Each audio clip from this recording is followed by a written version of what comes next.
El grupo Sberbank, principal banco de Rusia, anunció este miércoles que abandona el mercado europeo ante las sanciones impuestas por la Unión Europea, Estados Unidos, también Japón y Canadá. Pero, ¿qué consecuencias traen estas penalidades? Para profundizar sobre el tema y discutir las implicaciones económicas para Putin, tenemos a José Guerra, reconocido economista, político y profesor asociado de la Escuela de Economía de la Universidad Central de Venezuela, experto en esta materia.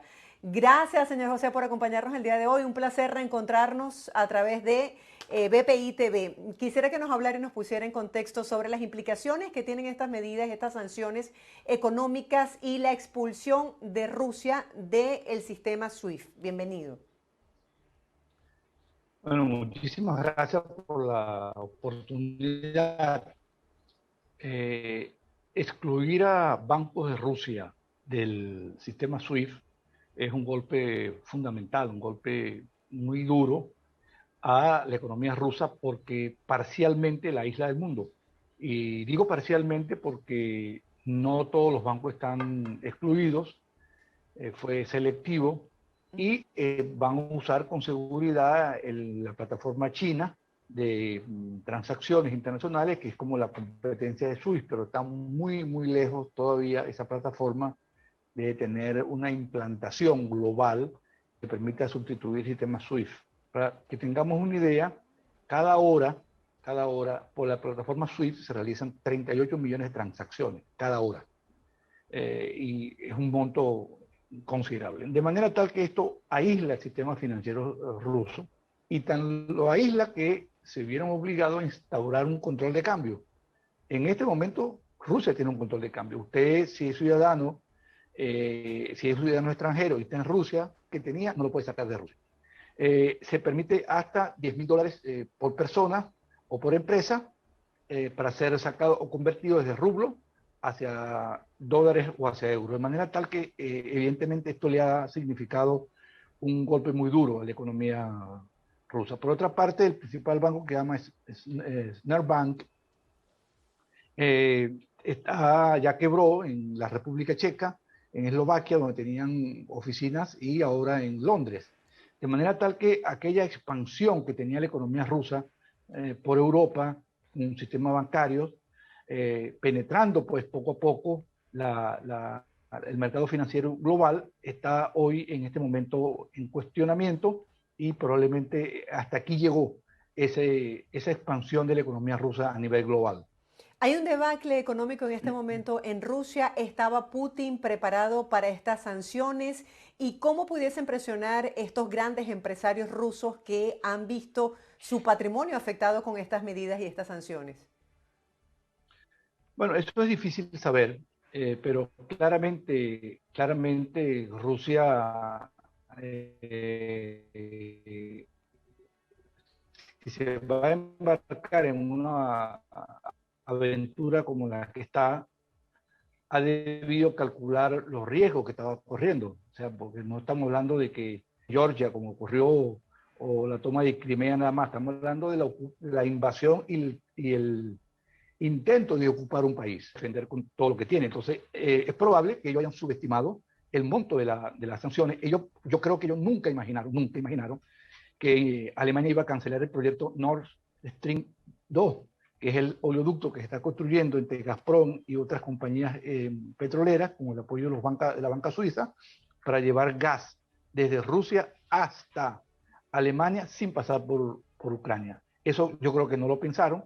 Ese proyecto ya se canceló.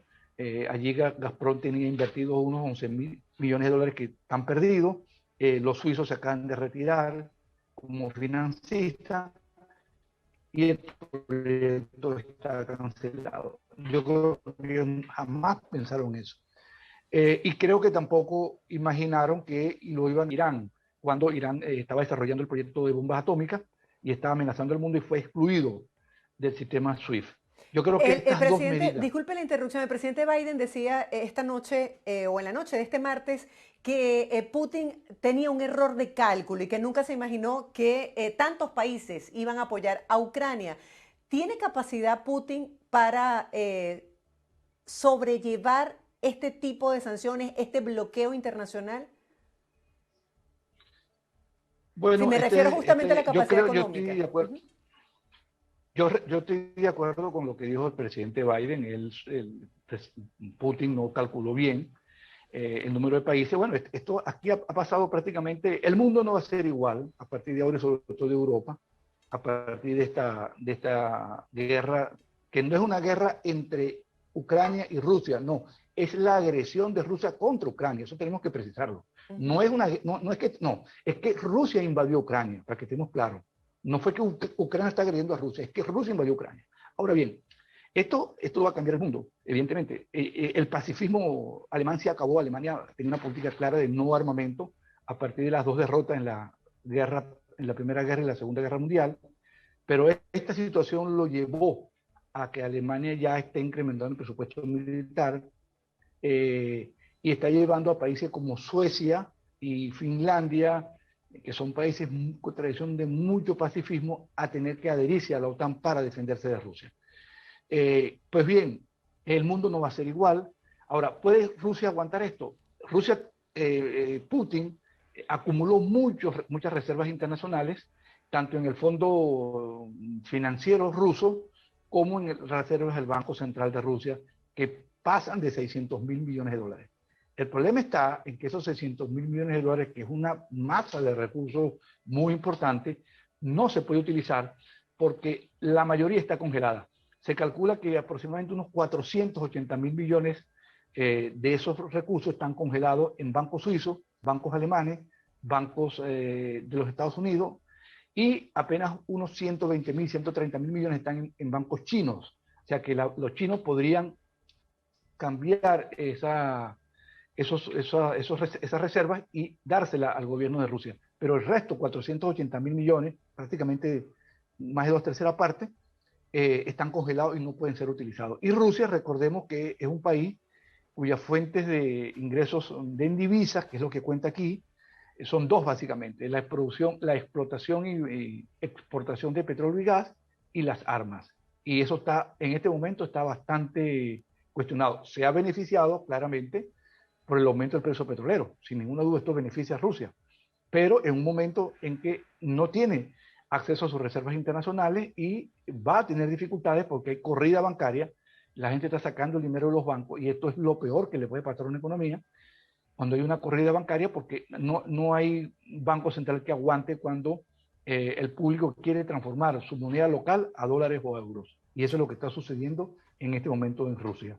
Sí, tengo dos preguntas que se me vienen en este momento a la cabeza. Si la economía, que usted es experto económico, puede tumbar un gobierno, hablando de esta crisis, de este debacle, ¿cuáles han sido los escenarios? O si la historia nos habla de que el debacle económico puede hacer que un presidente salga de su gobierno, y cómo afecta esta crisis mundial económica en el caso de Venezuela, ¿cómo pudiese afectar? Bueno, la condición, hay dos condiciones: la condición necesaria y la condición suficiente. La condición necesaria es que hay una crisis económica, claramente golpea un gobierno, sin ninguna duda. El enemigo de los gobiernos es la economía. Cuando hay inflación, cuando hay controles de cambio, cuando hay desempleo, los gobiernos van bien cuando hay empleo, cuando la inflación es baja, cuando hay ingresos. Y en realidad Putin logró con los precios petroleros tener una situación de bonanza económica, de cierta bonanza económica en Rusia. Eso es lo que le da la popularidad que hasta ahora había tenido. Cuando esto empieza a resquebrajarse, vienen los problemas para Rusia. El problema en Rusia es que la represión es muy grande. El líder político que asoma la cabeza va para la cárcel, como el caso de Alexei Navalny, que hoy está llamando a huelgas y a paros en Rusia y en todo Bielorrusia. Pero ciertamente esto va a debilitar a Putin, no solamente por la economía, que la gente no pueda sacar su plata, que no pueda usar las tarjetas, que no pueda tener acceso a la información internacional. También está en la cantidad de muchachos fallecidos en el combate. Son muchachos muy jóvenes, y esos tienen padres, tienen madres, tienen familiares que empiezan a manifestar su descontento sobre esa situación. Ahora, ¿qué va a pasar? Es muy difícil saberlo, muy difícil saberlo. Yo no tengo pues conocimiento del interior de la cúpula que gobierna Rusia, pero tiene que haber descontento porque no puede haber unanimidad en una acción que tiene el repudio del mundo. Rusia está aislada, apoyada nada más que por 4 países, Bielorrusia, Venezuela, países no, por presidentes, porque los países no lo apoyan, presidentes, de Así es. Maduro, Díaz-Canel, de Cuba, y de Ortega, son porque los países no apoyan a los gobiernos, lo apoyan quienes fungen como presidente. Ahora, en el caso de Venezuela, aquí la situación es la siguiente.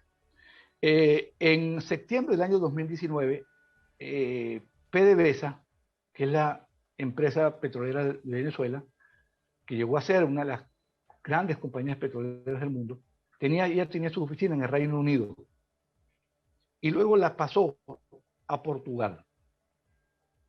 Y en septiembre del año 2019 las volvió a transferir ahora a Moscú. En todo el centro de Moscú está la sede de PDVSA, una de las calles más concurridas. En esa oficina de PDVSA se manejan presumiblemente parte de las cuentas de la empresa petrolera cuando exporta. ¿Por qué? Bueno, porque esas exportaciones se pagan en divisas, esas divisas se depositan en bancos.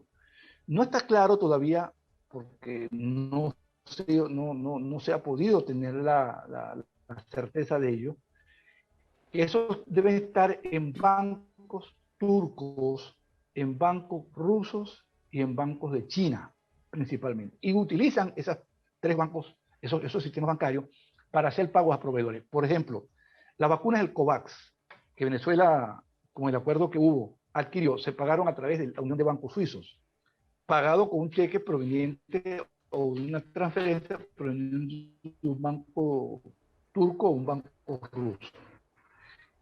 Eso ahora no se va a poder hacer.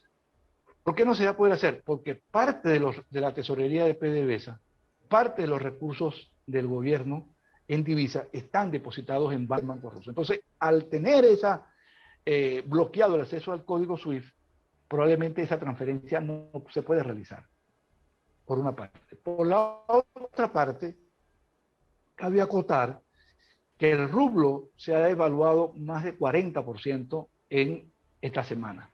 Quiere decir que si PDVSA tenía una cuenta por $1.000.000, ¿verdad? Ahora ese $1.000.000 le vale $600.000, perdió 400.000 por la devaluación de la moneda de rublo. Entonces son 2 problemas. Uno, que no pueda sacar la plata, y 2, que la plata que estaba en rublo, si estaba en rublo, no puede ser, perdió valor.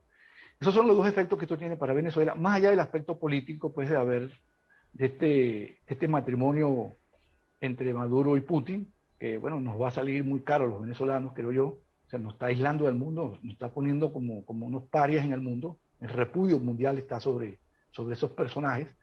Pero esos son los impactos económicos, que no hay posibilidades, si la plata está en bancos sancionados o bancos fuera del sistema SWIFT, hacer los pagos a contratistas, proveedores, gente que vende productos a Venezuela y que se le paga a través de Gracias por acompañarnos. esa Estábamos conversando con José Guerra, economista transacción. venezolano. Gracias por su tiempo, por poner bajo el contexto estos temas que son noticia y, como bien lo decía, quienes están gobernando no representan como tal la posición del pueblo. Algunos sectores señalaban que así como se establecieron sanciones económicas contra Rusia, también debían establecerlas contra los regímenes que están apoyando a Rusia, como es el caso de Venezuela.